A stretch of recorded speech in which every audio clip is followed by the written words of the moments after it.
Assalamu alaikum, amis téléspectateurs. Assalamu alaikum, amis auditeurs. Africa on Air from Los Angeles avec Amadou Mokhtar Mbaye. ñu ngi leen di gërëm di leen ñaanal di sàkku ci yéen ñaan.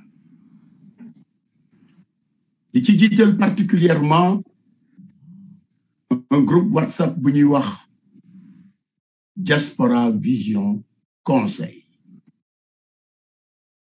Des cerveaux, des technocrates, des éminentes grises yoo xam ni qui ont servi dans toutes les strates du Sénégal et honorablement, qui, ma foi, soucieux du devenir du Sénégal, la majeure partie retraitée, donc la moyenne d'âge étant de 60 ans, se posent des questions. Le Sénégal, 60 ans d'indépendance, 61 années.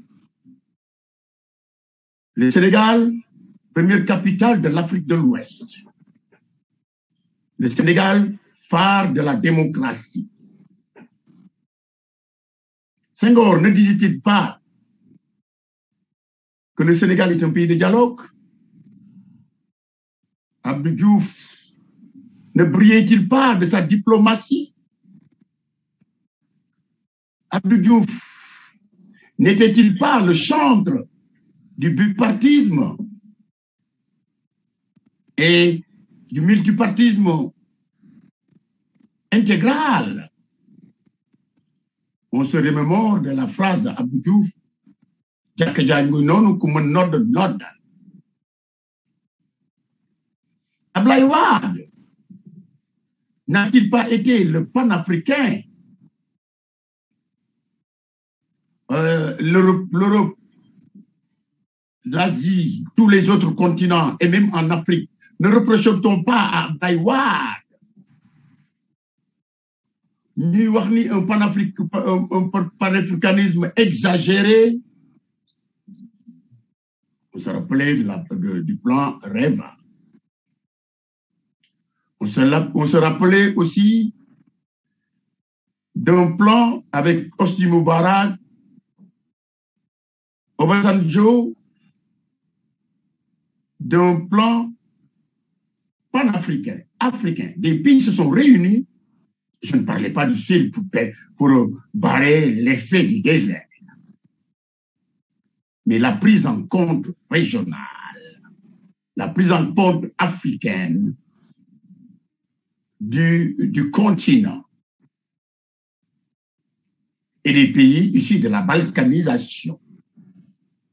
On ne va pas revenir sur 1885 où les grandes puissances se sont partagées comme un gâteau l'Afrique. Aujourd'hui,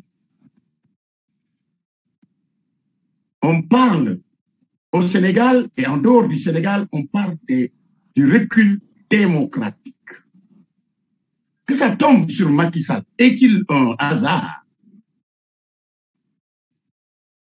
Une question. Y a-t-il un Sénégalais boo xam ni da ngay judd sa waajur di Sénégalais et ñu mën a appliquer à ta personnalité terroriste? Est-ce que le terrorisme rime avec Sénégal? Le Sénégal où avant l'indépendance, avant l'esclavage arabe et américano-européen,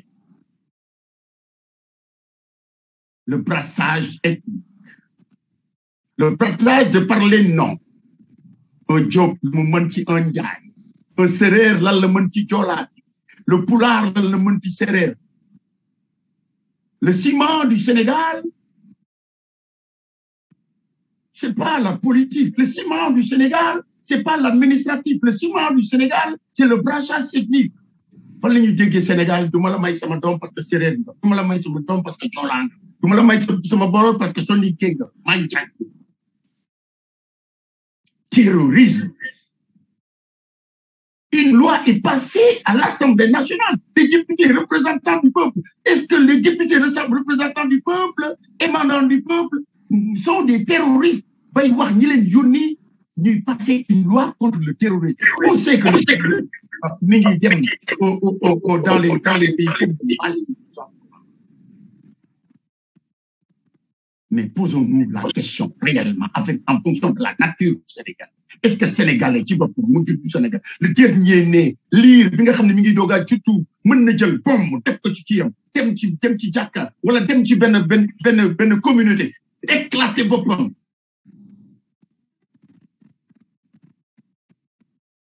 Dans les mêmes moments, en avril, les jeunes se sont érigés. Il y a une insurrection par rapport au pouvoir en place.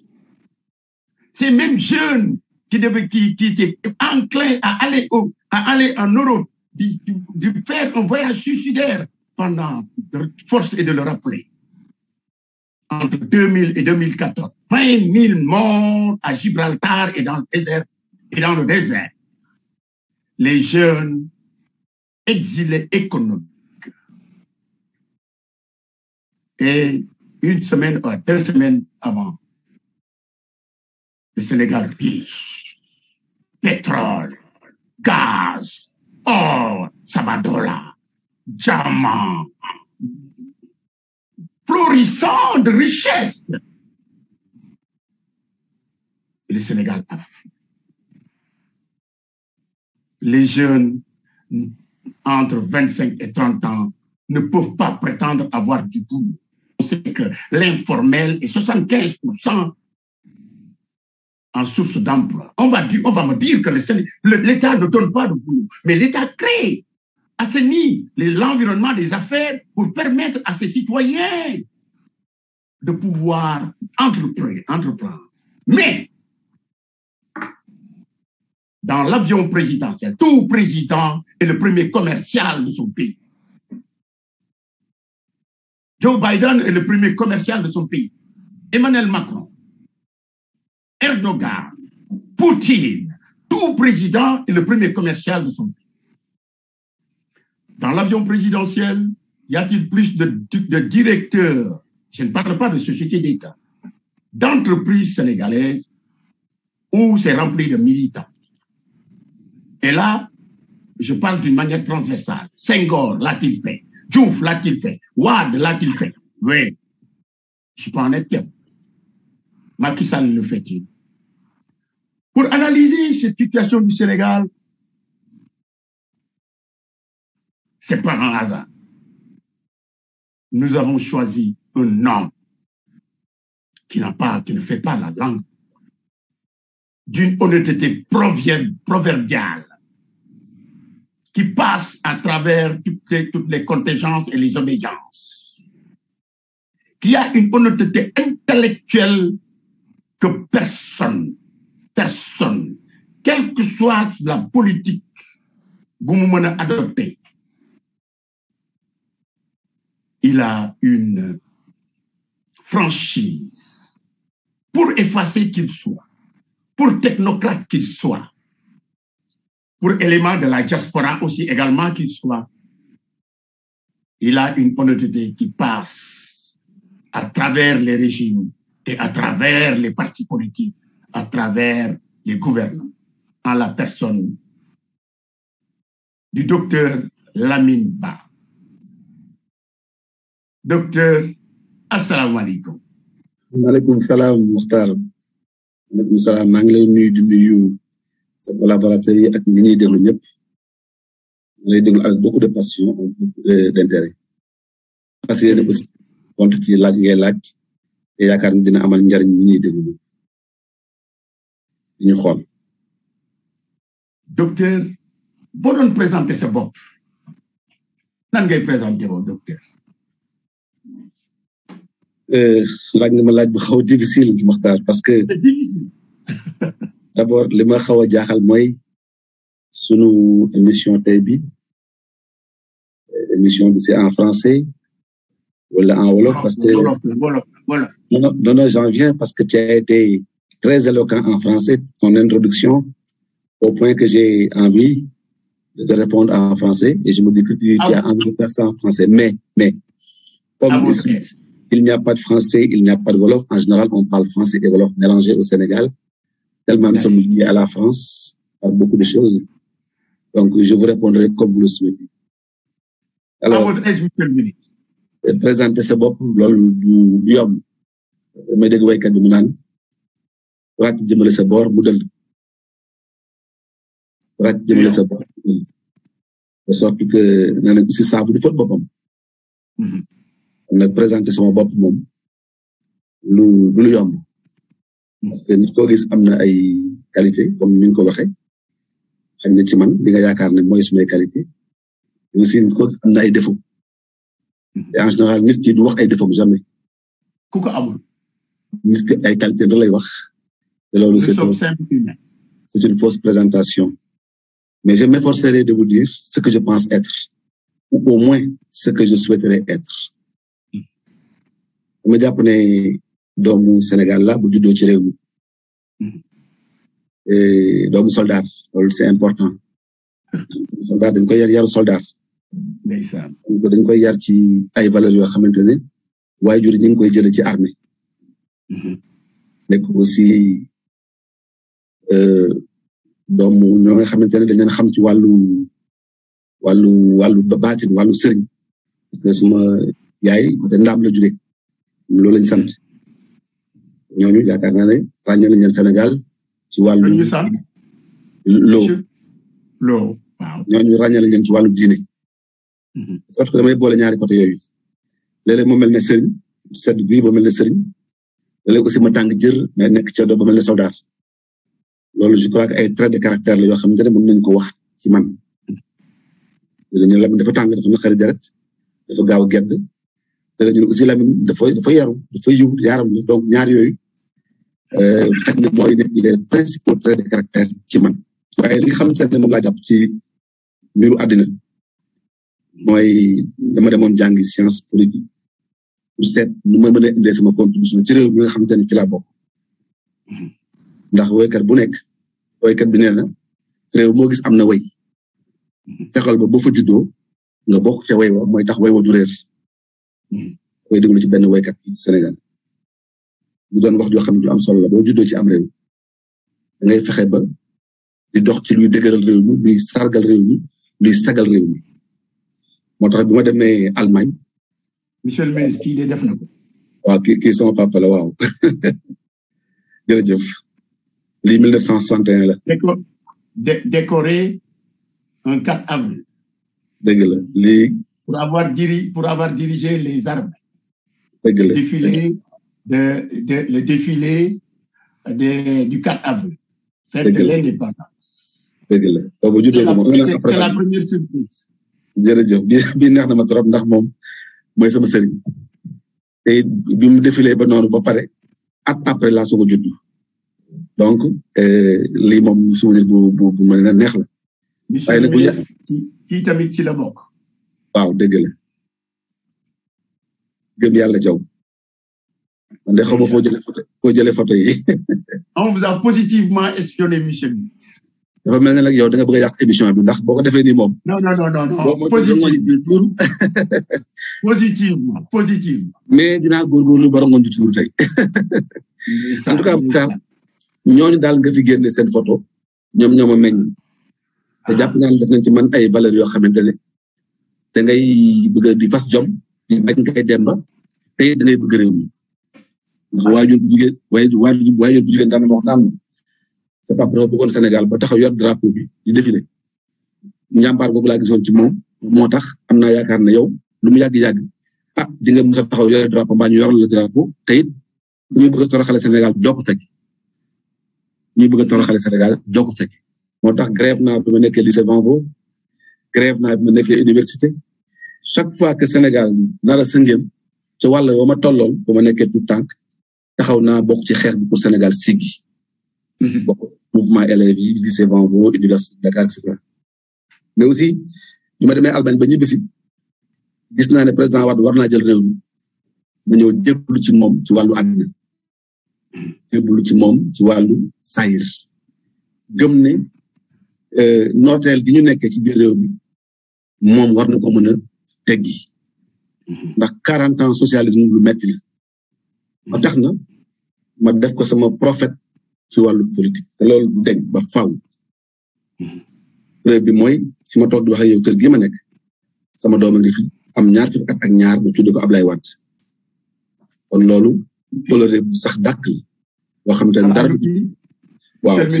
surprise yaa ngi bëgg a bari fi mu nekk ni moom gis naa lépp kon loolu moo tax xañ na taxawaay bi nga wax léegi moo fas ko yéene di taxawee tey ñaan ba keroog may dugg suuf yàlla na yeex ma taxawaay boobu président Wade nekkatul au pouvoir depuis ñaar fukki at boo ko dee xool bientôt fukki at waxoon naa sama waa kër ne photo bi nekk ci ginnaaw ngeen di ko seetlu ci vidéo bi bu mës a génn ci saal nee naa xale jigéen yi ma jur sax ku ma ciy maye naa la booleeg photo Ablaye Wade ki lay takk bu ko nangul def ci saalam du ma ko may jëmar sama doom bu jigéen ki koy takk bu nangul def photo Ablaye Wade ci saalam du ma ko may jëmar maye naa ñaar ñu ngi may dégg xëy na dinañ ko mën a seede mu am goro bu bëggul Ablaye Wade kon loolu couleur la ci valeur yi nga xamante ne jàpp naa ne waajur yi nga fi wone en tout cas suuxat nañ ko ci man di ko jéem a doxee ma toll bu may présenter sama bopp kon noonu lay gën a mën a waxee ci des nag mooy wàllu njàngum àddina bi jàng science politique relation internationale effectivement génne université de Berlin bi ma génne nag université de Berlin war a ñibbi si Sénégal am maîtrise président Wade ne ma dañu war a jël réew mi en 2000 kon bul gaawtu dugg ENAM di def ay concours dama bëgg nga continuer def sa doctorat boo ñibbisee dina tombé ñuy toll ci jël réew mi en 2000 parce que dañu woon l'an 2000 Dakar sera comme Paris Wade lui il nous disait en secret l'an 2000 je prendrai le pouvoir kon góorgóorlu la ngeen wuti xam-xam da ngeen boole ci wuti am-am noonu laa créé sama entreprise bopp ba ñu bëri sax jàppoon nañ ne xëy na man homme d'entreprise la ñu tuddee ko woon njàmbur électroménager di ci liggéey di ci dajale di ci fortaatu boole ci jom def ko liggéey bu set ba lañ ci jëlee sax ñu mën koo dugal ci biir PDS mën a am tuuti koom-koom ndax ko suñu métti diplôme kese doyul diplôme kese ak engagement rek doyul il fallait que ñu wuti fu nekk lu ñu mën a am ci jub boole suñuy déem ak suñuy Dakar ñu koy waxee ci Kajoor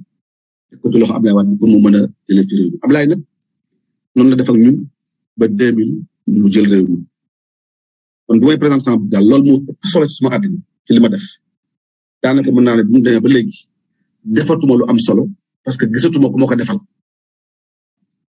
bu waxee rek dëgg te yàlla tax ñëwoon sama xol ak sama engagement général bu may jiite pour li ma bëgg ci réew mi mën naa wax ne ba Ablaye demee ba léegi gisatuma moo mënti ànd rek masla ngir mën a ñàkk a yëngatu waaye ku ma mën a topp sa ginnaaw dëgg pour ñu ànd defar réew mi Ablaye laa ko mu jëg seet yaakaar naa ne xëy na li ma dese yàlla na yeex waaye gëmatuma dinaa gis ku mel ne moom na waykat bi waxaan fu ñu koy jëleeti ku bëggee réew mi ne moom fu ñu koy jëleeti ku bëgg ku fonk Sénégalais yi ne moom fu ñu koy jëleeti lii Ablaye Wade def ma lu ma neex def ma lu ma naqari amul solo li am solo mooy bëgg gi mu bëgg réew mi laa ko bëggee te leneen tax loolu rek laa ko bëggee kon su ma présenté sama bopp damay wax ne ci jeexal je suis un talibé un adepte du président Ablaye Wade ni nit ne man jullit laa sallallahu alayhi wa sallam laa yaakaar mooy sama yonent ci wàllu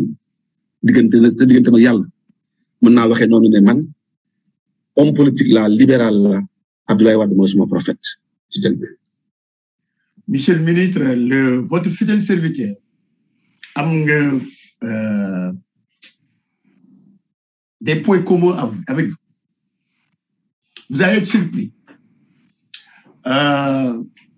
Je suis entré au Palais de la République en tant que garde du corps, maître nageur. Plongeur sous-marin, j'étais représentant de l'État dans les missions d'expertise, missions de faisabilité d'extraction des effets personnels et autres. Le même Wade nous a fait confiance, nous a demandé de faire un projet pour dispenser la plongée sous-marine au Sénégal, dans les armées, dans la police, dans la douane, pour la protection des personnes et des biens, pour que plus jamais ne soit ça. D'une école, nous avons été destinataires de l'Université du Mutant, qui était siège du projet. Et au fur et à mesure, pour vous illustrer, il nous a poussé à agrandir le projet d'une manière sous-régionale, à associer la Mauritanie, la Gambie, la Guinée-Bissau, le Cap-Vert en face. Et nous avons été, dans la loi de finances rectificative 2008, le plongeur sous-marin était destinataire de 300 millions que le gouvernement a utilisé pour les inondations à Dakar. Et de nous-mêmes, nous avons été en Chine pour amener 22 milliards sous l'encadrement de M. Wade, du président Abdoulaye Wade. Et c'est ce qui illustre votre témoignage à Abdoulaye Wade. Now, monsieur le ministre, vous ignorez actuellement au Sénégal, actuel. Pensez-vous que terrorisme rime avec sénégalais, la nature du Sénégal, monsieur le ministre?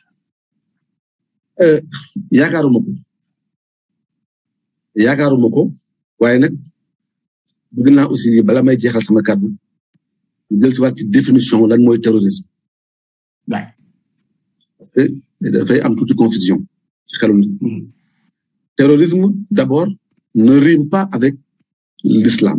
bu ñu nee terroriste rek xel yëpp ñu dem ci musulman.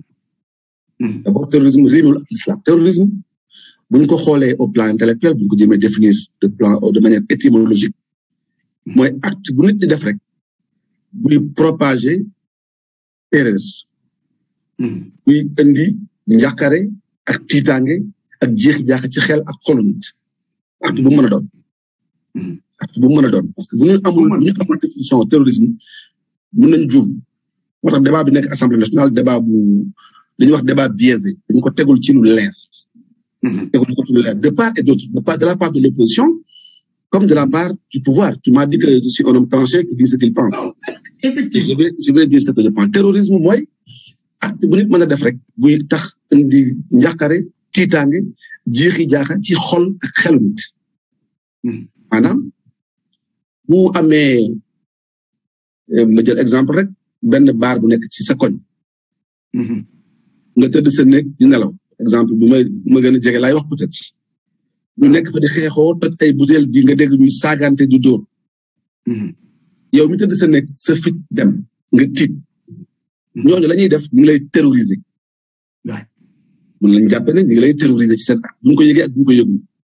xale yi tiit yeewu daw papa lan la ñay def loolee ba tax xale yi tiit yeewu ñu ngi terroriser famille bi.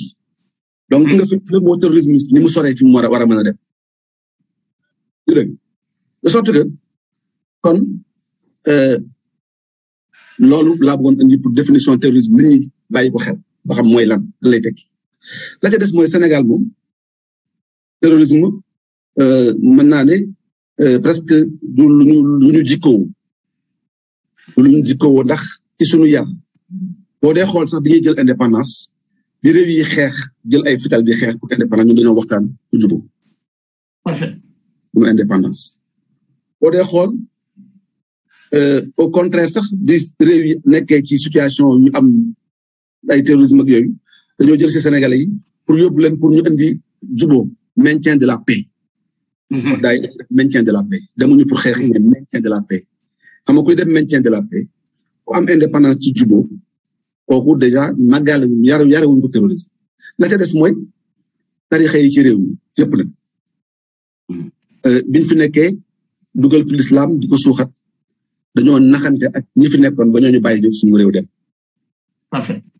te bal tàkkul yor seen course di ñaan wane jikko ju yiw ju rafet di seen pas def yóbbu ko fu ne yóbbu ko Gabon Mayombe yóbbu ko fu ne mu ànd ak yàlla ànd ak kurusam fexe ba yey tubaab bi won ko ne ko nit ñu baax lañu ba kooka bàyyi ko mu del si waat fii Sénégal parce que sama film sax mën nañ ko wax ci ku nekk nag ci ñi fi nekk ay kilifa diine ci maam El Hadj Ibrahima Niass ci maam Limamou Laye ci Seydi El Hadj Malick mën nañ ko wax ci ñoom ñëpp maam Bou Kounta ñun ñëpp noonu lañ taxawee moo tax Sénégal dëkku jàmm mën nañ ko wax aussi ci wàllu diggante waaso yi ndax ñun ñëpp benn te la nga dégg ku sant Njaay dëkk Ziguinchor laaj ko xool ko mu ne la man Joolaa la te la nga dégg ku sant Ba sax nekk Joolaa dégg naa ko Ziguinchor man maa ngi nii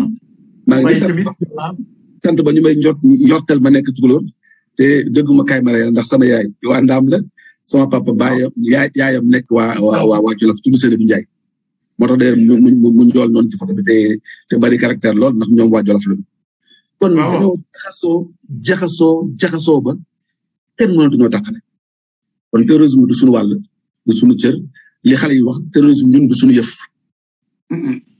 lu naqari nit nag ci nit jéem koo tuddee neneen pour cohésion nationale mën a des ndax réew mi lu koy xàjjale lu koy boole moo gën yàlla dafa dogal ñu am waaso bu lu ñuy du sax waaso mais ñu am culture bu ñu bokk ñun ñëpp muy wolof ñu wolof damay wax ne wolof c'est le ciment national ñun ñëpp dañu koy lakk ñun ñëpp koy lakk donc c'est le ciment national te koo ci làmb rek am na maam ju bokk Jolof la ju bokk Kajoor la ju bokk Njàmbur boo demee Casamance boo demee Fuuta foo mën a dem waa kër Serigne Touba yi tey di wuyoo Mbàkke seen maam Fuuta la jógee Tukulóor la bala sant moo lay won ne kon li ñu boole dafa am solo lool loolu jarte fooye jarte caaxaane te léeg-léeg dafa am ay mots yoo xamante ne jarul utiliser le mot terrorisme est un trop gros mot état boo ko yoree da ngay choisir mots yi ngay def ci sa constitution mots yi ngay indi ci débat bi parce que dafa am mots yoo xam ne bu duggee rek day may fit ñi nga xam ne loolu mooy seen yëf peuple da nga koy xiirtal ci li mu moom li mu doon xam bu ñu nee Allemagne dañoo Allemagne ay liggéeykat Allemagne c'est des travailleurs kon dugaluñu yenn mooy ci seen culture moo travail lañ ko dugal ñu ne suñu culture moo tourisme bokk ci kon nu ñu mën a def pour bañ ko inscrire ci texte administratif yi trouver sax phrase bu koy tënk te bañ a génne baat bi état noonu lay joxe waaye état du lu la neex wax lu neex bi ndax léeg-léeg constitution benn virgule benn point virgule dina changer esprit ou constitution virgule point virgule wax balaa nag un mot aussi gros que le mot terrorisme yàlla nañu ci yàlla musal. Monsieur le ministre, on a vu que on va en venir parce que vous êtes politique, on va profiter de vous. On a vu que Diouf Ablaye Wade félicité na Ablaye Wade et que Ablaye Wade gagne. On a vu que Ablaye Wade non seulement félicité na Macky Sall, mais wax na les gens du PDS, wax na son gouvernement aider Macky Sall dans son gouvernement du mu leen laaj jox leen ko seen expertise. Avec Macky Sall, ce n'est pas un secret, tout le monde parle de recul démocratique. Si on fait la genèse, on ne va pas revenir en arrière. Je vais faire 5 ans, 7 ans, mu dem Conseil constitutionnel, ñu wax avis ou décision. Et la Constitution était claire, c'est avis du Conseil constitutionnel. Ce n'est pas décision du Conseil constitutionnel. Mais actuellement, le débat porte sur troisième mandat. Et troisième mandat, Macky Sall clairement déclare qu'il n'est pas candidat, qu'il wax na li mu leer, mu ni du wax ni non, ni oui, pour ne pas freiner la marche de son gouvernement. Mais les gens ne sont pas stupides. Les Sénégalais sont très malins, jàngkat. Ils ont vu que ku wax ni Macky Sall mën na def troisième mandat, ñu punir la. Ku wax ni mënul def troisième mandat, ñu bàyyi. Moi, j'en prends 2 personnes. Amadou Ba, ministre des Affaires étrangères, qui déclare au micro d'un confrère comme dañuy accompagner Macky Sall pendant 20 ans. 2035 là-bas. Mbaye Ndiaye, ni premier mandat bi bokku ci. Mohamed Boun Dionne, premier ministre, deuxième premier ministre de Macky Sall, qui dit que pourquoi limitation de mandat? Allons-nous vers une insurrection inéluctable, inévitable? Parce que l'esprit sénégalais, nous, en matière de journalisme, le peuple n'accepte pas de troisième mandat. le faire d'une manière diplomatique, mielleuse ou pas, on peut dire, sans pour autant nous tromper, que, or, le fichier électoral n'est que de 6 millions, mais les Sénégalais est 16 millions. On peut dire que 80% des Sénégalais n'accepteront pas de troisième mandat. Allons-nous vers l'éclatement du Sénégal, vers l'insurrection, pendant que Macky Sall veut recruter en masse la police et la gendarmerie, nous préparons-nous à la répression d'une insurrection inévitable. Monsieur le ministre, vous êtes politique. Je vais d'abord commencer par les noms que vous avez cités. Ni bokk ci majorité bi ci camp wu président de la République. Wolof Njaay nee na ba tey waxtaan la neex borom kër. ñoom foofu lañ bokk ci moom. ñoom fa ñu nekk moo leen fa teg.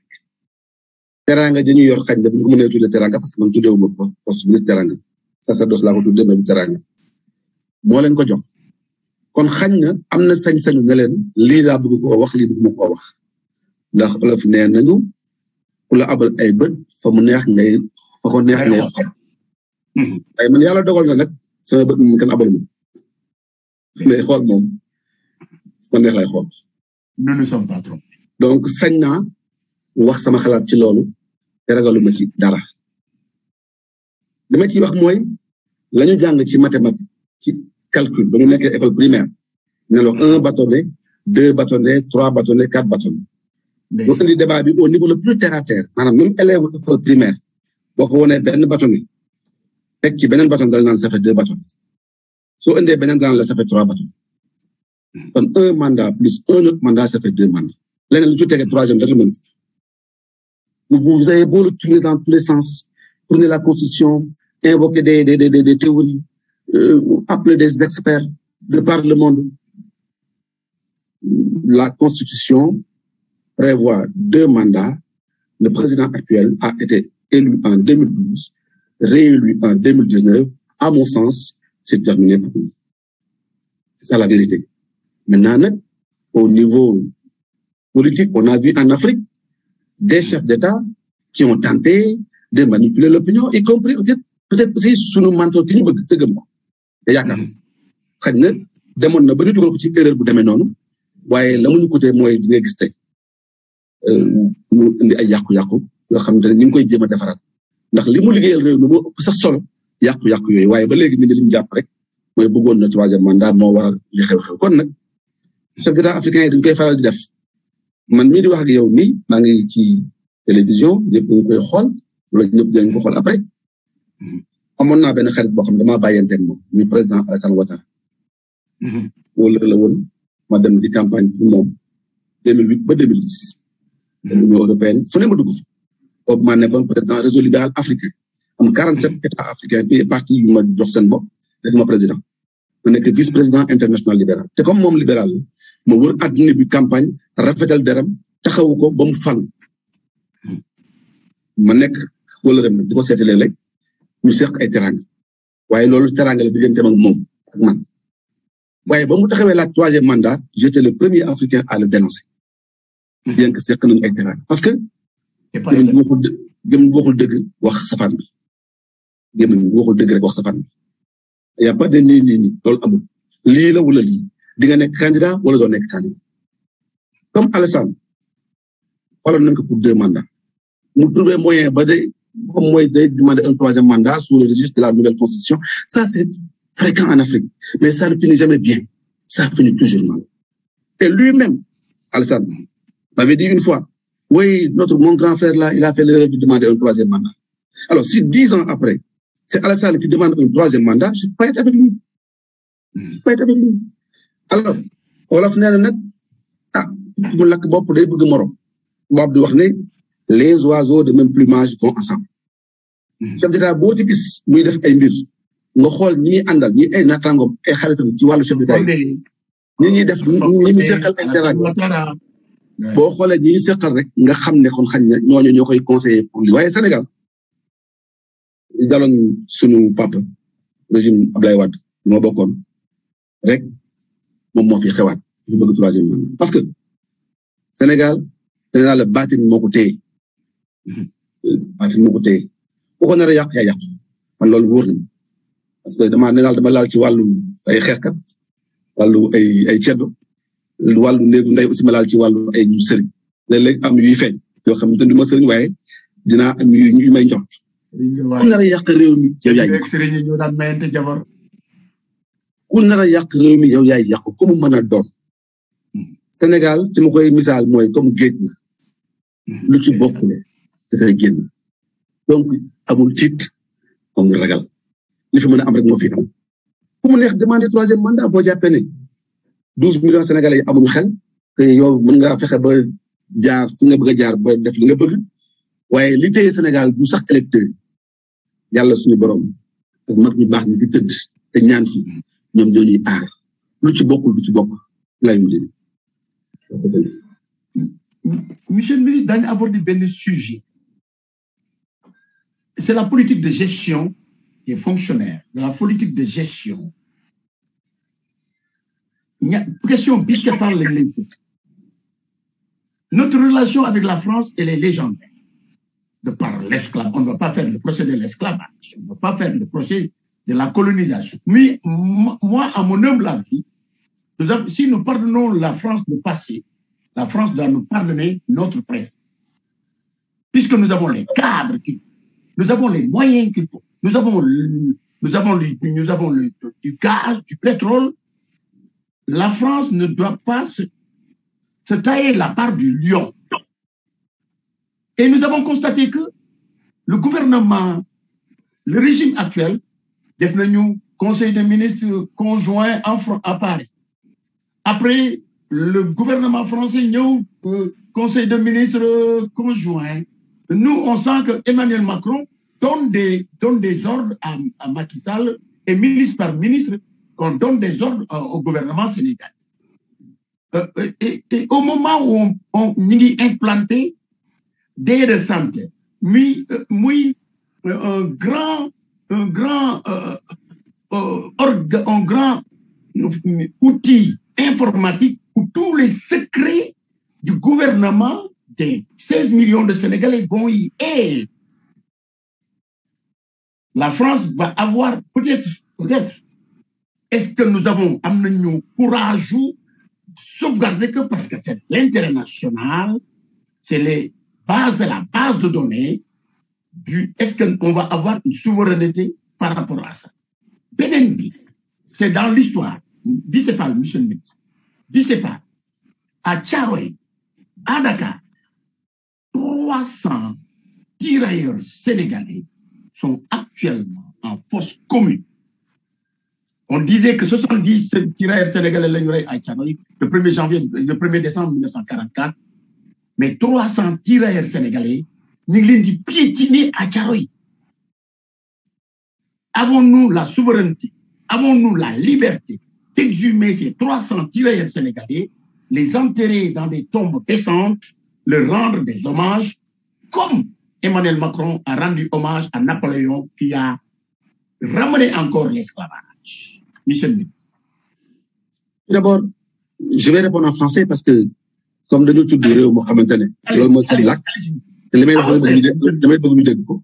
je vais répondre un peu en français. Monsieur le Ministre. Dans le cadre des relations entre les États, nous avons des relations privilégiées avec la France. Ce qui fait que quand on en parle, il ne faut pas se focaliser sur juste un sujet bien donné, parce que les intérêts sont multiformes et diversifiés. Il y a eu un brassage culturel, il y a eu un brassage entre Français et Sénégalais. Il y a des familles sénégalo-françaises. Sauf qu'il y a les intérêts sont éparpillés de part et d'autre. Quand on analyse, il faut tenir en compte ces Sénégalais-là, qui sont à moitié français, et ces Français qui sont à moitié sénégalais, et ne pas les frustrer et les vexer parce que ce sont nos... Nous avons une histoire commune. Cependant, la France n'a pas à se tailler une part du lion, comme vous venez de le dire. La France doit, dans le cadre d'un partenariat gagnant-gagnant, dans le cadre d'une coopération bilatérale gagnant-gagnant, doit être un partenaire du Sénégal qui défend ses privilèges, ses intérêts certainement, mais qui ne met pas en danger notre souveraineté à tout point de vue. Le pétrole, le gaz. C'est vrai que nous n'avons pas toute l'expertise pour son exploration et son exploitation. Il faut aussi l'accepter. Parce que l'Arabie Saoudite, qui est une grande puissance pétrolière, si vous y allez, vous trouverez là-bas des majors, vous trouverez là-bas des ingénieurs allemands, des ingénieurs de tous les pays qui sont venus pour aider à l'exploitation de leurs ressources pétrolières. Donc, nous ne pouvons pas réfuter. C'est pas seulement un pays. Nous ne pouvons pas réfuter l'implication de la France dans l'exploitation de nos ressources pétrolières, parce que ce sont nos premiers partenaires quand même au plan économique. Cependant, nous devons avoir un pouvoir fort. Et pour qu'un pouvoir soit fort, il faut qu'il y ait une assise démocratique. Soit un pouvoir qui est respecté par sa population. Si le pouvoir est fort, il tiendra tête à toutes les autres puissances. Prenez le cas de la Russie. On a beau critiquer Poutine, les gens l'ont cloué au pilori. On a dit tout ce qu'on veut dire sur Poutine depuis son passage avec Medvedev dans les années, il y a une dizaine d'années. Mais puisqu'il a une assise populaire, il est aimé par les Russes. Personne ne peut rien contre Poutine. Les Américains ont essayé, etc. Beaucoup de gens ont essayé, mais Poutine reste droit dans ses bottes. Il reste le président de la Russie. Il défend les intérêts de la Russie. C'est le premier commercial de la Russie. Donc, tout président africain qui veut avoir une indépendance de décision, une personnalité, doit chercher à avoir une assise populaire. C'est le défaut de beaucoup de présidents africains. On manipule la constitution, on manipule le choix des électeurs, on s'impose à la tête de l'État, on est détesté par sa population, on est faible. Ce qui fait que les Occidentaux qui vous regardent savent que vous avez quelque part un pied illégitime. Vous êtes un pouvoir plus ou moins illégitime, même si vous êtes un pouvoir légal. De sorte que, quand on se fait respectabilité. Et c'est là la différence entre Abdoulaye Wade et beaucoup de chefs d'État africains. Bon. Abdoulaye Wade, le président Wade, était capable d'appeler l'ambassadeur des États-Unis d'Amérique, de le mettre sur une chaise, pour revenir en Wolof. Monsieur le ministre, je vous dire une phrase, la première phrase de Abdoulaye Wade. Je préfère. L'intérêt Sénégal. Quel est l'intérêt du Sénégal? Qu'est-ce que le Sénégal va en tirer? C'est ça. On a fait, je vais vous raconter 2 anecdotes, comme Denis Wartan. Fekk na ben tubaab bu jóge woon Europe ñëw di ko seet si mu taaj ko ci chaise bi ne ko fekk ñu ngi koy woowee docteur quelque chose, je vais pas donner les informations plus exactes. Waa ji dugg si lakkal doon trop waa Palais day dem Bénin jóge fa jaar Abidjan jóge fa ñëw Dakar président taaj ko ne ma kii tey bu ñëwee dina ko wax boppam parce que xamul boppam. Bi mu ñëwee toog mu ne ko mais yow vous êtes docteur en quoi? Ban université nga génn? Vous commencez à mais voilà ce que vous faites. Vous faites le tour de l'Afrique, vous faites les palais, vous faites des chantages au chef d'État, vous racontez des histoires, alors qu'en réalité, ce que vous dites là, moi je regarde dans les universités, je n'ai pas vu votre nom comme professeur émérite. Arrêtez de raconter des histoires. Dites-moi ce que vous voulez et arrêtez de vous donner des titres que vous n'avez pas. Ne me faites pas un discours magistral. Dites-moi quel est l'intérêt du Sénégal. Qu'est-ce que le Sénégal doit en avoir?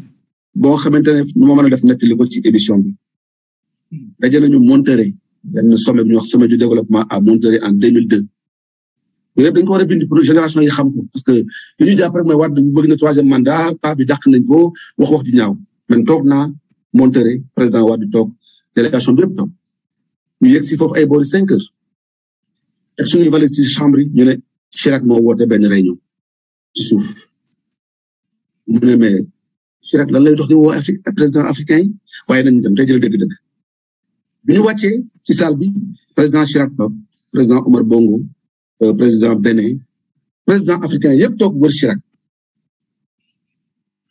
mu ne ko mais yow de quel droit vous convoquez les chefs d'État africains comme ça autour de vous vous devez vous réunir avec les chefs d'État européens qu'est-ce que vous faites ici en nous convoquant dans des réunions parce que yow européen nga waroon toogal sommet bi suba la da nga waroon dem concerté wu ak les présidents les chefs d'État européens les chefs de délégation et non convoquer les chefs d'État africains comme ça comme des enfants naa ngi toog Chirac ne ko dama ko def parce que c'est vous qui m'appelez Chirac l'Africain je suis venu pour défendre la cause de l'Afrique moo tax may concerté wu ak yéen pour bu suba sama point de vue bu France harmoniser ak seen point de vue voilà un chef d'État courageux il remet le président de France à sa place, à sa juste place. Donc, un président doit avoir une assise populaire, et Wade l'avait, doit être aimé par son peuple, avoir ce courage-là. Lorsque nous manque chef d'État, nous bari. Monsieur le ministre, les tirailleurs sénégalais, 300 tirailleurs sénégalais. Question beaucoup de tirailleurs. Xam nga fan yële passé, déglu ngeen ñu ne les Allemands, dañu dédommagé un pays africain, la Namibie. Oui, la Namibie, sur le tant de milliards en termes de dédommagement. La France devrait faire autant pour les tirailleurs sénégalais. Voilà la réponse. La France devrait faire autant. Moi, mon père a été blessé de guerre. Et d'autres, mon grand-père a été blessé de guerre. Et d'autres. Parce que c'est mon tourando qui nous dit du sang bail, il était blessé de guerre. Ils n'ont pas été dédommagés à sa juste valeur. Donc, il devrait y avoir non seulement un musée, on devrait apprendre l'histoire aux générations futures, mais on devrait dédommager le Sénégal pour ces valeureux hommes qu'il a perdus et qui sont enterrés dans une fosse commune. Voilà, ils sont là. Oui. Il faut procéder. L'enterrement des sangs, les prières des sangs. Il ne faut pas demander. Il faut procéder comme on procède de tous les autres. Le cimetière de Thiaroye est vide, monsieur le ministre. Le cimetière de Thiaroye est vide. Et ils sont là. Ils sont là. Il y a des noms. Ils sont là. À notre côté, on les piétine, monsieur le ministre. C'est dommage que vous m'avez surpris avec l'émission. Peut-être si on fait une pause, je vais vous exhiber ce qui reste de mon père, l'ensemble de ces médailles. Je les ai ici dans mon mémoire. Peut-être au moment de la pause, quand on reviendra, certainement, si vous faites une pause, je vais vous exhiber l'ensemble des médailles que mon père a récoltées. Il est parti. Il ne nous reste plus que ça. Donc, la France doit des dédommagements. La France doit réhabiliter les tirailleurs sénégalais. Voilà. Mais monsieur le ministre, encore, vous me pardonnerez d'insister. Ils sont là. Les exhumés, les mettre dans un cimetière. La France a honoré ces mêmes tirailleurs sénégalais à Chasselet. Chaque année, au sud de la France honore les tirailleurs sénégalais à Chasselet. Nous avons 300 tirailleurs sénégalais qu'on piétine, Michel. Mokhtar, je vais quand même atténuer un peu. Parce que exhumer des héros qui ont été victimes d'injustice et qui ont perdu la vie. Non, oui. Les enterrer. Attendez, ça arrive, ça se fait pour l'histoire, la mémoire. Mais les peuples ont aussi leurs croyances culturelles et religieuses. Ils n'arrivent pas très souvent dans des pays musulmans qu'on exhume des corps parce que pour nous, l'âme est partie. Nous sommes des musulmans pour la plupart. Je ne suis pas sûr, je suis en train de parler presque d'anthropologie. Je ne veux pas trop m'avancer sur ce terrain-là, qui est plutôt un terrain anthropologique. Pour vous mettre à l'aise, je suis chercheur. Laissez-moi terminer.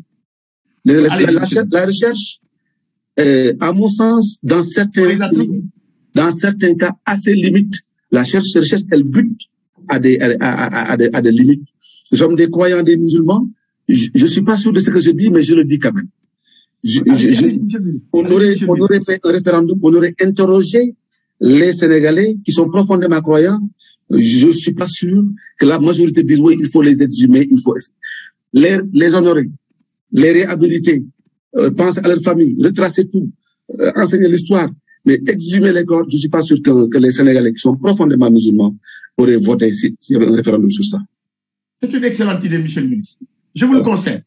À la place de la fosse commune, faire une place, même si on ne les exhume pas, à la place de la fosse commune, reconnaître des noms, mettre les noms et leur rendre hommage national.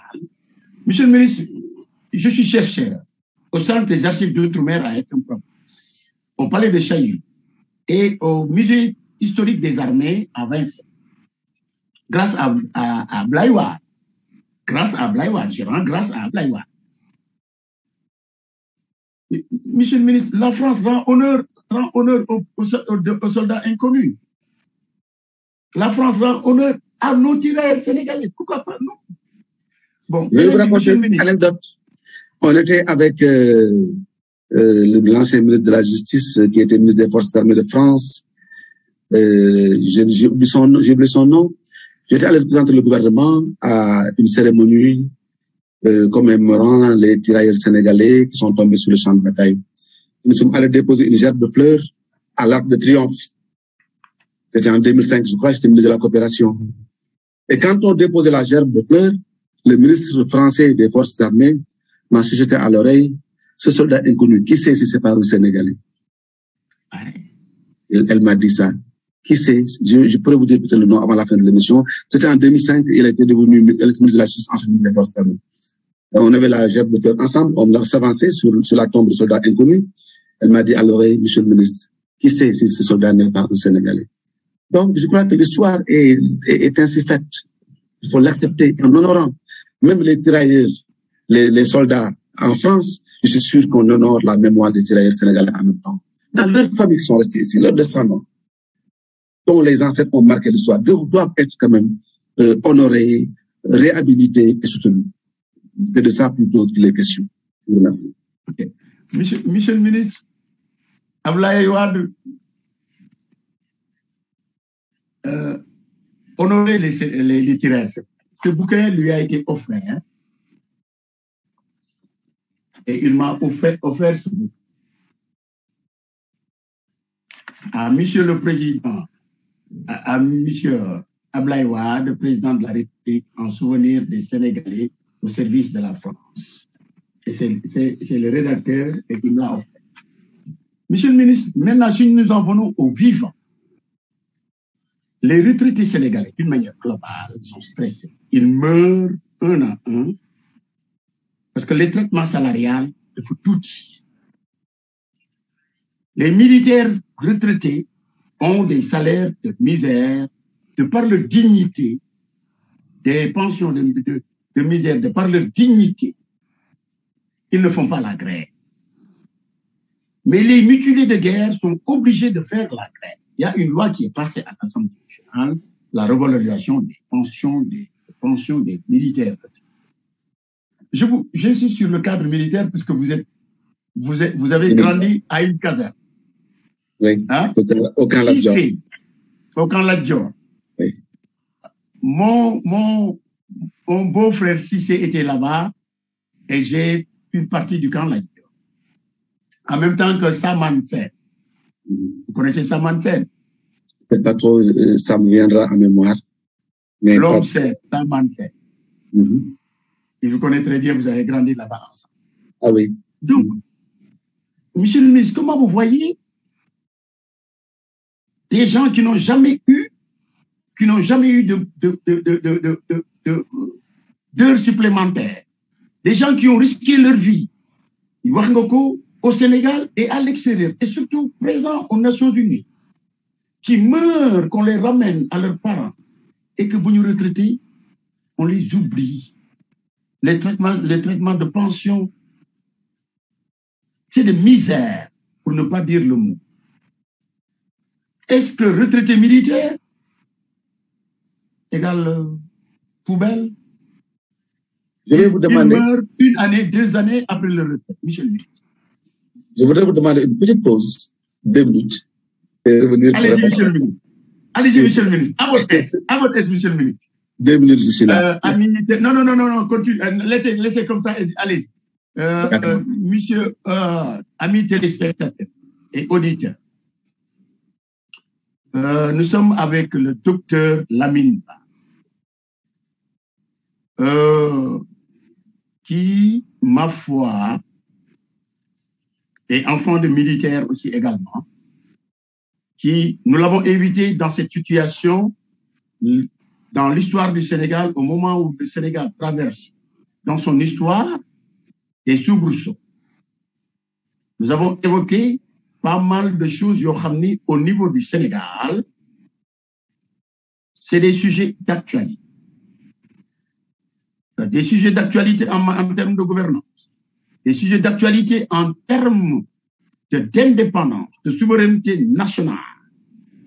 Le général de Gaulle ne disait-il pas que l'État n'a pas d'amis, l'État a des intérêts. Nous avons évoqué aussi également le sujet actuel, personne ne peut le nier, dont troisième mandat qui pend sur la tête, comme l'épée Damoclès sur la tête des Sénégalais. Nous avons évoqué aussi également, est-ce que terrorisme rime avec la nature du Sénégalais? Mais force est de le reconnaître aussi également que les pays qui nous entourent ont des soubresauts. Des régimes militaires en Mauritanie. C'est un militaire qui a remplacé, un ancien militaire, un colonel qui a remplacé le colonel Boun Abdelaziz, qui est actuellement en prison. Au Mali, nous avons Assimi Goïta. En Guinée, Alpha Condé n'est pas un militaire, mais Alpha Condé fait la Guinée de main de ferme et met les militaires en avance. La Guinée-Bissau, des soubresauts, restent un an et demi sans gouvernement. La Gambie, il y avait Yahya qui avait des bras de fer, maintenant il n'y a pas. Donc, de tous ces pays que l'on cite, ce n'est pas nous n'allons pas faire une fausse modestie que de dire que le Sénégal est star. Pour le moment. Mais le Sénégal, la politique qu'on mène actuellement, les jeunes actuellement qui sont diplômés, ces jeunes qui sont très informés en fonction des nouvelles technologies de l'information et de la communication. Ne sont-ils pas plus informés que les gouvernants? N'allons-nous pas vers une guerre entre les gouvernants et les gouvernés? C'est la raison de la présence de Michel le ministre Lamine Ba, qui est docteur en sciences politiques. Monsieur le ministre. Oui, bon, voici de retour. Merci beaucoup pour cette indulgence qui nous donne 2 minutes de rafraîchissement. Normal. Concernant les tirailleurs sénégalais, concernant les soldats, les militaires retraités qui réclament tout le temps leur pension, ou bien qui rentrent des missions internationales et qui ne sont pas rémunérés à juste titre. Il y a eu des rétentions de salaire, nous avons dit dans la presse. Je ne suis pas dans le milieu militaire, quoique je sois fils de descendant de soldats, pour savoir un peu ce qui se passe. Parce que les questions militaires sont des questions très sensibles et des questions de souveraineté. L'armée s'appelle la Grande Muette, donc nous, civils, peut-être vous êtes un ancien militaire, nous n'avons pas, vous êtes un ancien gendarme, à faire des incursions dans la vie des armées, dans nos analyses politiques. Les politiques beaucoup attention à ça. J'en arrive. Rassurez-vous, vous ne pouvez pas trouver meilleur avocat que moi en tant que fils de soldat. Donc, les causes que vous plaidez, Merci. que vous défendez, j'en suis convaincu, sont des causes nobles et justes parce que nos vaillants djambars doivent être traités, respectés et honorés, portés en triomphe à la limite. On a vu quand De Gaulle entrait en France, par l'Arc de Triomphe, il a été porté en triomphe par la population française. Par conséquent, ne vous inquiétez pas pour ce que je pense de nos militaires. L'État il doit y avoir une loi pour revaloriser nos vaillants djambars. Parce que les soldats, les officiers sénégalais sont toujours réputés être les meilleurs. J'étais aux Nations Unies en 2010 pour aller chercher les étudiants haïtiens. Il y avait un contingent de gendarmes sénégalais et il y avait un général argentin qui m'a posé la question en me disant que parmi les troupes des Nations Unies qui assurent la police internationale aux Nations Unies, qui assurent le maintien de la paix dans les différents pays, c'était un Argentin. Il m'a dit, mais comment se fait-il que ce soit les soldats sénégalais qui sont les meilleurs, les militaires sénégalais? Il m'a dit, je suis argentin, ne vous gênez pas. Et je vous dis que les militaires sénégalais sont les meilleurs dans le système des Nations Unies. D'abord, parce que c'est de vrais militaires, de vrais combattants, mais ensuite, surtout parce que ils sont humains. Ce qui est difficile, être un combattant et être humain en même temps. On a vu un gendarme sénégalais, parce que le gendarme, on m'a montré les vidéos, un gendarme au moment du tremblement de terre d'Haïti, qui est allé dans les décombres d'un immeuble qui était en train de s'effondrer, qui était en train de gravir les différents paliers des dalles qui s'effondraient pour aller chercher une femme qui était enceinte. Et on m'a montré la femme et le bébé enceinte. La femme a accouché, ils l'ont amenée, l'a présentée au ministre sénégalais que j'étais pour remercier le gouvernement du Sénégal. Les cassettes sont là, hein, ce que je raconte là, c'est pas des comptes faits. Les cassettes sont là. Et c'est pour dire que les soldats sénégalais, ils savent toujours maintenir la dragée haute. Nous avons de vrais guerriers, de vrais djambars. Nous avons de vrais soldats. D'abord, ensuite, c'est des intellectuels. La plupart de nos officiers que vous voyez, je me souviens quand nous étions au lycée Van Vollenhoven, nous voyions les officiers passer. Beaucoup voulaient devenir officiers et beaucoup sont devenus officiers. Il n'y a que moi qui n'ai pas réussi à les aimer d'entrer aux grandes écoles militaires. Ironie du sort, parce que j'ai passé la veille de la visite médicale à boire, à faire une nuit blanche, à boire du lait, du lait frappé, du thé. Et je suis venu avec un taux de sucre surélevé. Et ils m'ont éliminé comme ça pour cette raison-là. À l'époque, c'était très rigolo dans le choix, parce que pour eux, je suis un diabétique. C'est vrai que mon père l'était aussi. Alors, c'est pour vous dire que j'ai toujours eu mal de ne pas être devenu un officier. Et quand on a ça, on a du respect pour les officiers. J'ai été ministre de la République, mais j'avais autant de respect pour les officiers sénégalais. Et quand je partais en Haïti pour chercher les étudiants haïtiens, j'ai dit au président Wade, comme ils étaient venus chercher les Haïtiens ici en Afrique, avec des commandants espagnols, des commandants français, qui commandaient les chalutiers, qui transportaient les esclaves, c'était des militaires qui étaient venus, des militaires des rois, de France, d'Espagne, de Portugal, à l'époque, et d'Angleterre. Les officiers qui étaient venus chercher des esclaves, c'était des officiers militaires qui avaient les missions, les expéditions étaient dirigées par des officiers. J'ai dit au président, mais nous allons chercher les étudiants haïtiens avec des officiers sénégalais. Et c'est comme ça qu'il m'a mis en rapport avec le général Médiké Seck, avec le général, à l'époque, colonel Samba Fall, qui était un colonel commando, avec le colonel Malick Niang, avec le colonel militaire Moussa Diensar. Donc, nous avons eu aussi une position militaire pour aller rechercher dans les mêmes formes nos enfants qui sont déposés sur l'île espagnole, l'île d'Haïti à l'époque. C'est pour vous dire. Et nous sommes arrivés à Port-au-Prince avec des officiers sénégalais habillés dignement en officiers sénégalais pour récupérer ces enfants d'Afrique. Donc, le Sénégal est un grand pays. Notre armée est une grande armée, quel que soit le pouvoir, une armée républicaine aussi. Il y a des situations, ici, l'armée est républicaine, heureusement, et nous sommes restés un pays civil, un pays sans coup d'état militaire, un pays organisé, et ça sera ainsi tout le temps. Nous avons une grande armée. Alors, on doit donner donc à ces militaires-là, qu'on appelle grandes miettes, on doit les retraiter, on doit les respecter, on doit les aider, on doit les honorer, eux et leurs familles. Voilà tout ce que j'avais à dire. Les questions militaires sont très sensibles, je ne peux pas dire plus. Si j'étais avocat... On vous a espionné. De l'armée sénégalaise. On vous a espionné à l'UQAD. Oui. Monsieur le ministre, à l'UQAD, ban étudiant lañ doon woowee politicos. Ah oui, ça c'était bien bon. Monsieur le ministre, j'ai un nom. Et c'est Ibader, je vais vous interrompre là. Et c'est feu Ibader Cham, le professeur Ibader Cham, que Dieu ait pitié de son âme et l'accueille au paradis, qui m'a dit, j'étais étudiant au département d'allemand, j'étais en faculté de lettres. Il m'a dit, moi, à ta place, j'allais faire sciences politiques. Il m'a dit ça en 85. À ta place, j'allais faire sciences politiques. Et il m'a donné la bourse pour aller étudier les sciences politiques en 85. Que Dieu ait pitié de son âme. C'est Ibader Cham. Monsieur le ministre, il y avait un groupe de doseurs, quoi. Un groupe de frimeurs, étudiants frimeurs. Bu ñu solee costume, wala bu ñu bàyyee costume bi ñu ngi ci bassin. Et dans de cela, nous vous avons espionné. Dans de cela, nous avions un certain Wagan Faye. Vous connaissez? Ah oui, Wagan, c'était le doyen du groupe. On vous a espionné, monsieur le ministre. On vous a espionné. Le frère du groupe, oui, absolument.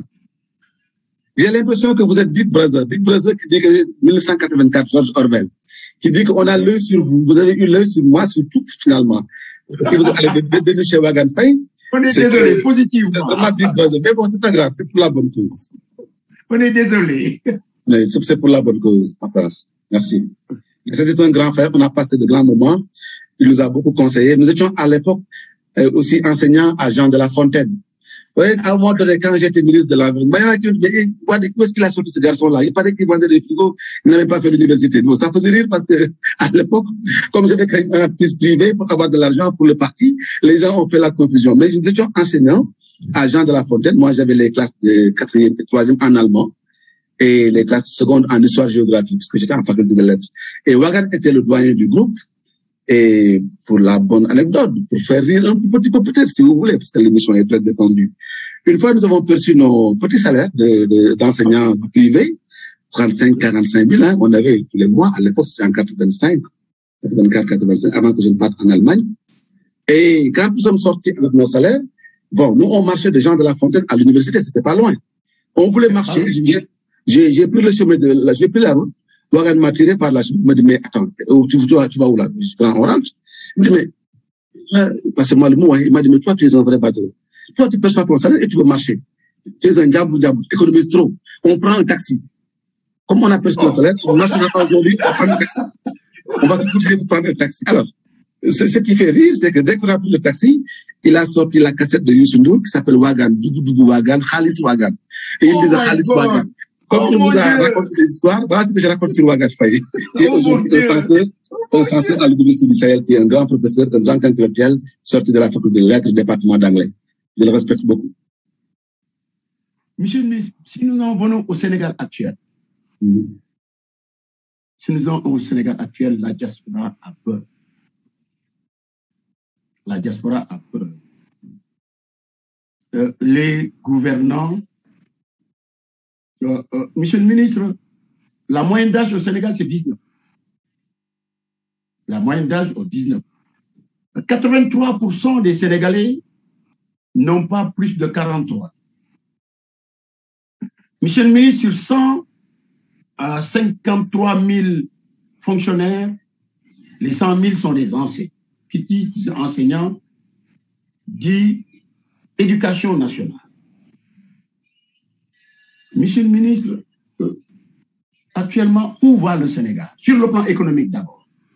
Nous avons des richesses énormes et les gens ont peur. Nous avons une jeunesse sans nous amliguer. 25 ans, 30 ans, dans sa yaay moo lay jëndal cigarette, sa yaay moo lay jëndal ji. Boy fi ñu compté woon mooy dañuy dem en Europe, personne n'est d'accord. Mais ils sont réfrénés.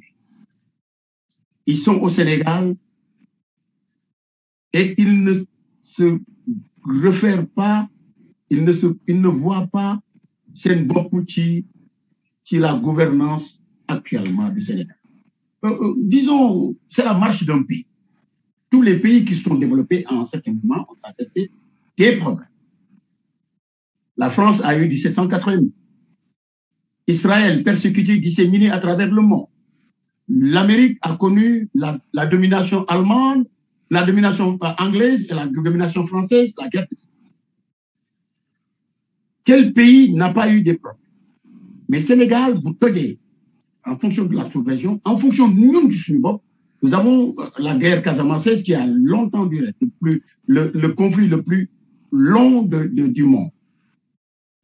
Et la jeunesse est là. Ningi wax Pôle emploi. Pôle emploi n'a pas résolu les problèmes de la France. Comment Pôle emploi, qui n'a pas résolu les problèmes de la France, peut résoudre des problèmes du Sénégal? Allons-nous résoudre les problèmes du Sénégal par des solutions françaises? Par le mimétisme, oui, du mimétisme. Bah, monsieur le ministre, où va le Sénégal? Alors, je voudrais d'abord, avant de répondre à cette question, raconter une petite anecdote. Parce que vous savez, en général, quand on nous invite comme ça, nous les hommes du public, dans des émissions, c'est pas parce que nous avons une science infuse, c'est peut-être parce qu'on a eu des expériences qui peuvent inspirer. Mais ce n'est pas de l'intelligence, mais c'est quelque part une expérience qui peut en gestion. Donc, j'aime bien quand je suis invité, revenir sur des anecdotes pour illustrer un peu les propos que je vais tenir. J'étais en tournée avec André Parent, ancien ambassadeur de France au Sénégal. C'était un grand monsieur. Oui, un grand monsieur. Et nous étions dans le Fouta où j'étais en train de distribuer des ordinateurs, de faire des salles informatiques dans certaines classes. La coopération nous avait aidé à avoir des ordinateurs et on les distribuait, à mettre des robinets dans certains villages, etc., des forages, etc. Il y avait une horde de jeunes qui couraient derrière le convoi. J'ai jamais vu autant de jeunes, en dehors de la politique, des meetings, etc., courir derrière le convoi, des jeunes je dirais, de 7 ans, 8 ans, jusqu'à, comme vous dites, de 19 ans.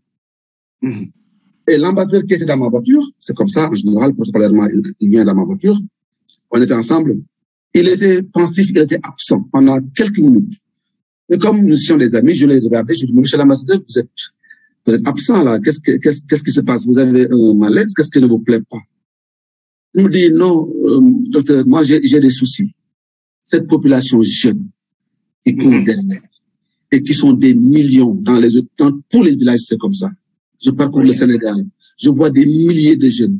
Je me demande quand est-ce qu'on va les former, quand est-ce qu'on va leur trouver des emplois, quel avenir ont-ils? Et ça, c'est l'ambassadeur qui me dit. Quel avenir ont-ils? C'est-à-dire que donc, c'est pour ça qu'il ne faut pas clouer la France au pilori. Il y a certains gouvernements qui ne sont pas bien, mais il y a des hommes politiques qui ne sont pas bien. Mais il y a des Français qui ont beaucoup de cœur pour le Sénégal, pour notre pays, et il faut les respecter et même les honorer. André Parent en fait partie. Alors, ça rejoint ce que vous me dites. C'était en 2006 ce que je vous raconte là. Donc, à peu près 15 years later, 15 years after, 16 ans après, ça s'est exacerbé. Il y a eu beaucoup de millions de jeunes Sénégalais qui sont là, sans espoir. Ce qui fait que le mimétisme, les start-up français qu'on recopie ici au Sénégal, les pôles emploi, c'est-à-dire ces politiques européennes que nous calquons sur notre population, ne sont pas forcément porteuses, je parle des politiques porteuses de fruits immédiatement.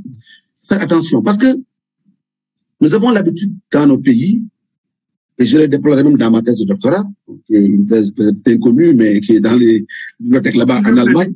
Nous voulons lire la thèse. Qui est dans les bibliothèques là-bas en Allemagne, parce que, voilà, peut-être ça n'intéresse pas trop. Ici au Sénégal, les intellectuels n'intéressent pas trop, surtout quand on est un peu politique, on oublie l'aspect intellectuel, on prend pour un politicien. Voilà, on dit rien de bon de vous, on croit que vous êtes juste un politicien. Mais ce mimétisme-là qui fait que même les lois qui nous régissent sont calquées du code Napoléon. Vous voyez quelque part un arrêté ou bien une loi, dans le visa de cette loi-là, on vise des décrets qui existaient en 57. Vu le décret tentant de 1957. On vise des décrets qui existaient du temps de la colonisation. C'est-à-dire à quel point nous avons calqué même notre constitution, notre code de procédure pénale, notre code pénal. En fait, tout ça est calqué du code Napoléon et du droit français. C'est forcément fait pour nous. Ce droit-là, il est fait pour le peuple français, qui est un peuple d'agriculteurs, un peuple d'éleveurs, un peuple breton, un peuple des gens du Sud, Corse, un peuple des gens de Marseille, etc. Il y a une diversité ethnique qui est prise en compte et culturelle qui est prise en compte dans la Constitution et dans le droit français. Donc, le droit que nous appliquons à nos concitoyens devrait partir de nos trucs, de nous-mêmes, de notre culture, de notre vécu, de notre histoire. Et c'est ainsi qu'on continue ce mimétisme qui date de l'époque coloniale. On le continue après la colonisation en calquant même certaines lois et certaines politiques sur les lois et les politiques françaises. Et c'est très dommage parce que nous avons assez d'intellectuels. Un intellectuel, c'est pas quelqu'un qui parle français. C'est quelqu'un qui réfléchit dans sa langue. D'abord, il y a des gens qui ne parlent pas français, mais qui sont des intellectuels. Un intellectuel, c'est pas forcément quelqu'un qui parle français, allemand ou anglais. Ici, on croit qu'un intellectuel, c'est quelqu'un qui a fait l'université. Non. Khalid Diakhaté Kale est un intellectuel dans une autre langue. Quelqu'un qui réfléchit et restitue notre culture.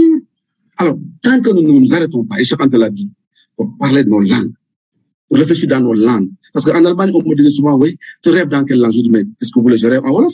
Dans mes rêves. On me dit, toi, on ne pourra pas te transformer. Je rêve en Wolof. Étant en Allemagne pendant 5 ans étudiant, je parlais allemand toute la journée, mais quand je dors, quand je rêve en Wolof. Ça veut dire que je suis Wolof, je suis sénégalais. Donc, il faut que nos lois, nos politiques soient calquées de nos rêves. Avoir un rêve africain. Un rêve sénégalais. Et c'est ça qui nous manque. Donc, ces politiques-là, Pôle emploi, start-up, C'est calqué d'ailleurs, et je ne suis pas sûr que ça porte ses fruits, en tout cas à court terme, non. Voilà la réponse. Monsieur le ministre, nous nous acheminons vers la fin de l'émission. Monsieur le ministre, yow du moins espionné nañ la positivement, mais liñ la espionné positivement gisuñu ci loolu. La question là dana la suivre. Vous, président, il y a un principe de base ngay impulsé pour le Sénégal. Monsieur le ministre, la question va vous surprendre. Ah oui, je suis bien surpris parce que...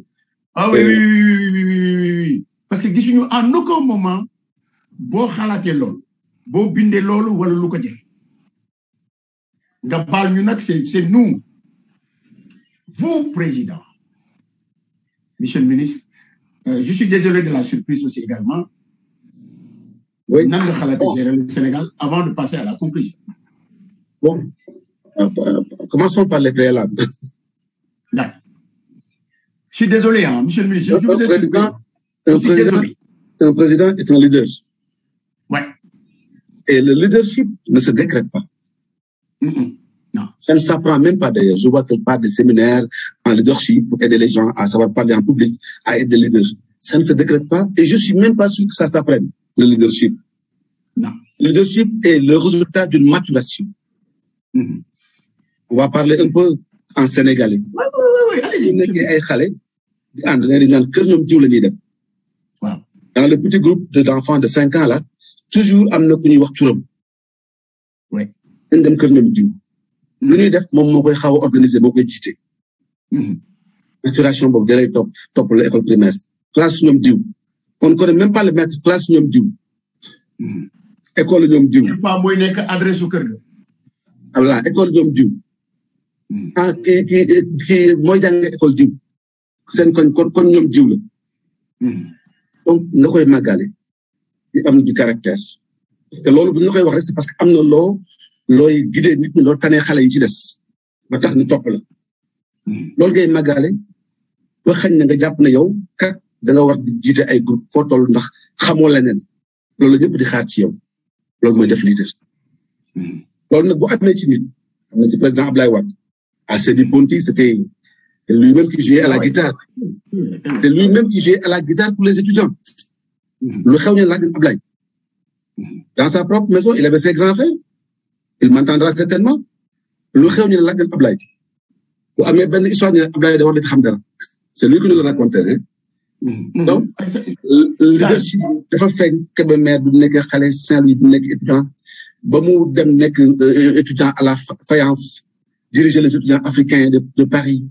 Dafa am leadership bu feeñ ba mu dugg dans l'opposition ñoo dem ak Senghor ñu xam ne kii leader la moroomu Senghor la d'ailleurs c'est pour ça moi j'ai sa photo ici la pensée économique du président c'est mon livre de chevet lu ma jaaxal rek ci àddina bi laa koy consulter ci moom ci ay bindam moom la ku mel ni Aimé Césaire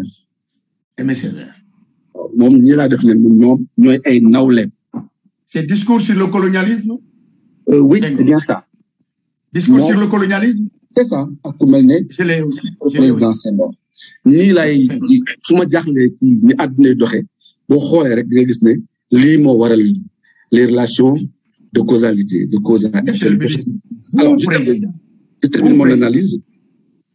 Alors, de sorte que bi mu dikkee nekk président du Sénégal dafa am leadership wane ko ci réew mi wane ko bitim réew ba ñëpp di ko naw dem nañu Japon l'empereur du Japon l'a reçu il reçoit pas tout le monde même les Japonais ne peuvent pas le voir il a tenu à inviter le président Abdoulaye Wade à sa table j'ai déjeuné avec le président Wade son épouse à la table de l'empereur du Japon que l'on appelle le roi Soleil ba ñu fa jógee keroog dañu doon siyaare hôtel bi ñu daloon ils sont venus nous serrer la main parce qu'ils n'ont jamais serré la main à l'empereur et nous avons eu ce privilège-là donc son leadership ànd nañ bureau George Bush mu wax ko loo xamante ne mën ma ko nettali sax ci dëgg ci kilifteef ba Bush jaaxle moom taxaw xamatul li muy tontu.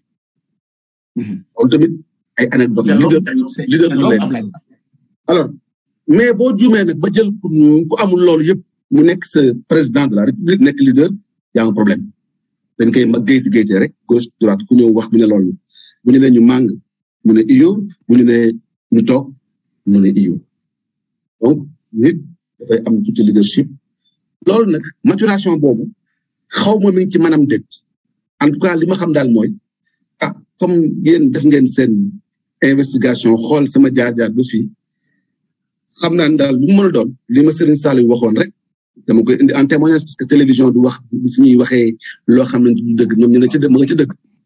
Parfait président ne ko dama ko bëgg a def poste sangam ñu ko kii de sama sët ndax maa ngi maamam Abdoulaye Diaw ñoo newoon ca xabaar loo ko dénk diñ ci am ndam loolu wax na ko président Wade may dégg jàpp naa ne daal lu ma mën a doon moom même chef de quartier dinaa ko liggéey ni mu waree même chef de quartier su ma ko nekkoon dinaa ko teg ci yoon su ma nekkee chef de service dinaa ko teg ci yoon su ma nekkee ministre dinaa xar sama tànk bay teg ko ci yoon su ma nekkee premier ministre teg ko ci yoon su ma nekkee président pareil waaye est-ce que c'est pas trop tard that is the question. Monsieur le ministre, amis téléspectateurs, nous vous le disions en début d'émission. Il est à la fois technocrate, intellectuel, au vrai sens du mot, et politicien. Nous avons traversé l'ensemble des problèmes du Sénégal, mais vous devez en convenir qu'il n'a pas fait la langue de bois.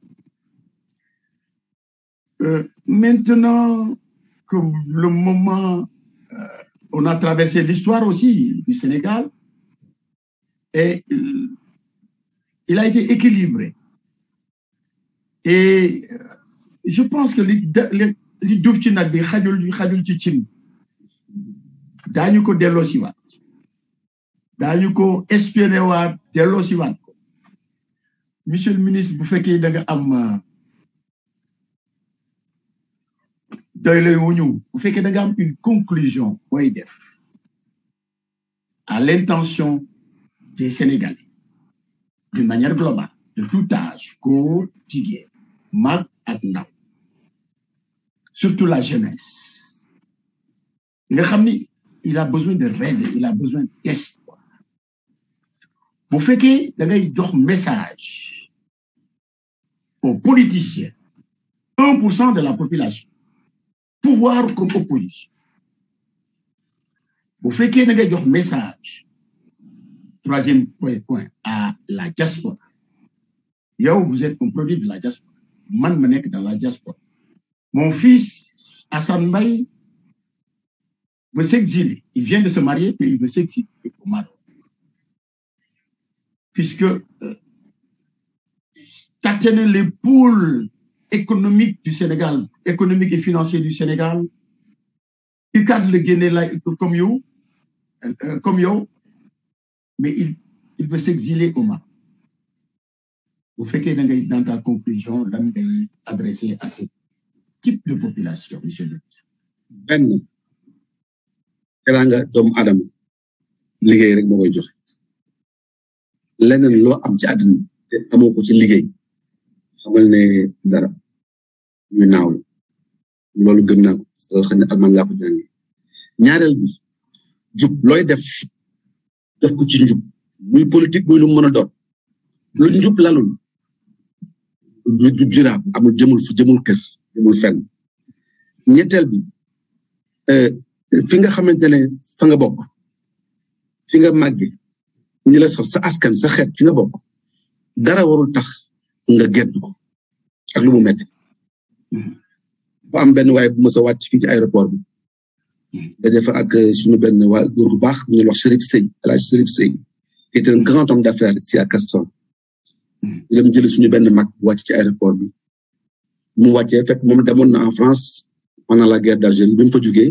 mu daal di jàll Allemagne mu sax génn na àdduna yàlla ko yàlla yërëm bi mu wàccee xool aéroport bi c'était en 94-15 comme ça j'étais encore très jeune ñu dem jëli ko mu ne mais yéen seen dëkk bi ñu la mel seen aéroport bi ñu mel puis daal di commencé critiquer wax lu ne mu wax ko ci aéroport bi c'est vrai que aéroport bi à l'époque bu doon tey Wade ba léegi ñu ngi foofu ba tey heureusement que Wade est venu nous donner un aéroport plus digne wax ba pare paa bi di ko xool ba mu pare mu ne ko diw mu ne ko mu ne ko yow bul wax dara tax bu ñëpp meloon ne yow aéroport bi sax du fi am defoon ne yow dem toog fële aéroport bi du fi am kon loo mën a am ci àddina da nga war a ñibbisi loo mën a am nga investir ko sa réew boo investir ba pare ba nekk mag bu la neexee nga dellu bitim réew pour noppal sa yaram pour noppal sa xel ndax fii coono yi bari na waaye ku toll ci digg ndaw jàng àddina man sama gis-gis ñetti pàcc yi rek ngay juddoo ba 25 ans ngay wut yar wut xam-xam 25 ans ba 50 ans da ngay wut teraanga parce que àddina teraanga àddina moo ànd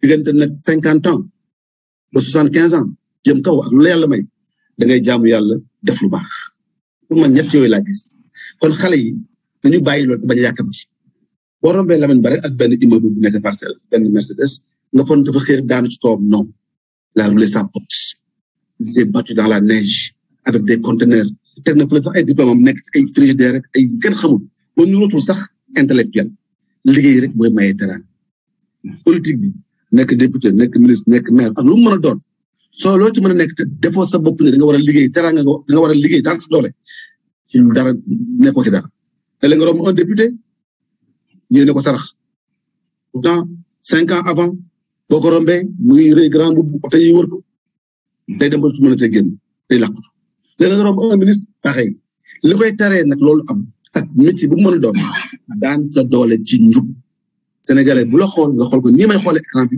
les yeux dans les yeux loolu ku jubul du ko mën a def loolu lay conseiller jeunesse bi bu ñu daw bu ñu daay kii seen réew la te dans 25 ans en 30 ans ñi fi nekk wax yëpp dootuñu fi nekk ndaw yu toll 25 ans jëm 30 ans ñoo fi nekk ñooy nekk réew mi et je termine par une anecdote je termine par ça vraiment ñu nekkee avant vous en 79 bokk ci buntu trottoir bi ma jógee banlieue di jàng si may jël car def 1 heure de temps soog a ñëw jàng si booba doomu Abdou Diouf ñoo bokkoon lycée doomu Moustapha Niasse ñoo bokkoon lycée wala Habib ñoom ñaar ñëpp di fóon Pedro ñu ngi may dégg ñoom ñaar avec colonel Bamba Sissoko ñoom ñëpp ñu ngi fóon bi ñu toogee ci buntu lycée bi président Moustapha ñëw gaare otoom doomam daal di wàcc dugg ñu commencé werante di xas politiciens yi di xas woy politiciens yi loolu yàgg na ci jamono woy politiciens yi ministres yi seen doom yi dañuy ñëw fii oto leen di indi ma ne leen ñii fexe nañ ba ñoom ñoo jiite suñuy waajur mun leen fexe ba du Moustapha Niasse mooy nekk à l'époque il était ministre d'État je sais plus quoi dañu fexe ba ñun bu ñu màggi ñoom seeni doom yi ñuy déposé fii bu ñu jiite ñun te loolu li tax ñu mën ko réussir mooy jàng ci classe bu ñu kenn raw je l'ai dit devant des amis maître Abdou Ning qui est avocat et d'autres qui sont des médecins qui sont des colonels aujourd'hui ils m'entendent peut-être nañu fexe ba ñoom seen doom yi bu ñu raw ci biir classe bi bu ko defee boo ëllëgee la donne va changer moo tax en 2000 quand Wade m'a nommé ministre le même soir ces amis-là commissaire Martin Sarr maître Abdou Ning et d'autres ils sont venus chez moi me chercher le 2 avril 2000 nous sommes allés devant le lycée Vanvo il y en a un qui a pleuré c'était maître Abdou Ning mais boy pourquoi tu pleures il me dit ici en 79 il avait dit nañ fexe bu ñu màggee ñi ñu doon jiite di jël suñuy bàyyi seeni doom bu ñu jiitee noonu et le lendemain je suis allé en conseil de ministre assis à la même table que Moustapha Niasse loolu rek moo am solo ku yàgg ci teen baak fekk la ci loolu laay wax ndaw ñi muñ te sàlloo liggéey ak jub asalaam. un mot à Karim Wade.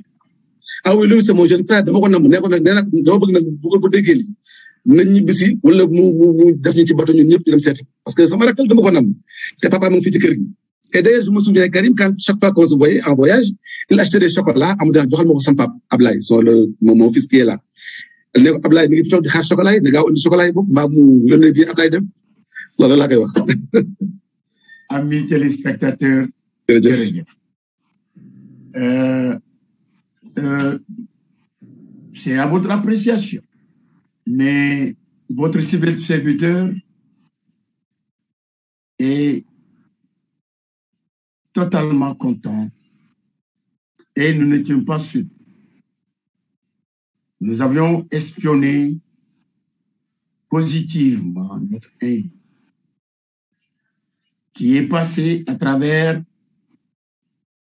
les gouvernements, les régimes, j'allais dire, les différents gouvernements de par ses parents, de par ses études, de par ses diplômes, de par sa franchise et de par son expérience, nous avons eu l'occasion de discuter avec notre invité. Que la répétition étant pédagogique, daañu ko jëliwaat ñu koy wax rek également jërëjëf bu amee mot bu gën a ëpp importance jërëjëf ñu wax ko amis téléspectateurs amis auditeurs fidèles à Africa on Air from Los Angeles avec Amadou pardonnez-moi from Los Angeles avec Amadou Mokhtar Faye, coproduction avec Diaspora Vision. ñu ngi leen di gërëm di leen ñaanal di sàkku ci yéen ñaan jërëjëf monsieur le ministre. jërëjëf à vous tous jërëjëf à la diaspora jërëjëf Amadou merci beaucoup et bonsoir. na la yàlla fay. merci beaucoup.